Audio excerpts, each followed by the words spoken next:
C'est parti pour ce décryptage. On plonge direct dans le vif du sujet, la réforme de 2026. Beaucoup paniquent avec cette date. Mais bon, dissipons vite la confusion. Qui est vraiment visé par cette obligation? Le point crucial, c'est une règle universelle toute simple. Est-ce que l'entité est assujettie à la TVA? Et là-dessus, l'administration fiscale est hyper claire. C'est l'unique critère. Absolument le seul déclencheur. Par contre, attention, faut bien séparer deux choses.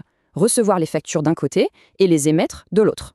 Septembre 2026, tout le monde devra en recevoir. Mais pour l'émission, le calendrier s'adapte selon la taille de l'entreprise. Brisons tout de suite le plus grand mythe. Qu'en est-il exactement des micro-entrepreneurs en franchise en base? Eh bien, ne pas facturer la TVA ne veut pas dire être exonéré. Ils sont 100% concernés. En clair, choix de plateforme et réception obligatoire dès 2026, l'émission ce sera pour 2027. Et c'est là que ça devient fascinant.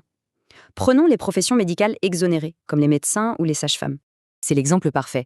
Ils ne vont pas émettre de facture, mais devront quand même recevoir celle de leurs fournisseurs. Mais attention aux activités mixtes. Si un médecin fait du consulting taxable, l'émission électronique devient obligatoire sur cette part. Pareil, pour le 100% en particulier, pas d'émission, d'accord, mais e-reporting et réception des factures restent obligatoires. Pour les SCI et associations, l'impact existe seulement s'il y a des activités commerciales assujetties à la TVA. Les vraies exclusions totales, c'est juste le non commercial strict ou des territoires bien spécifiques, comme la Guyane par exemple. Bref, l'échéance de 2026 arrive à très grands pas. Est-ce que tout le monde est vraiment prêt pour ça?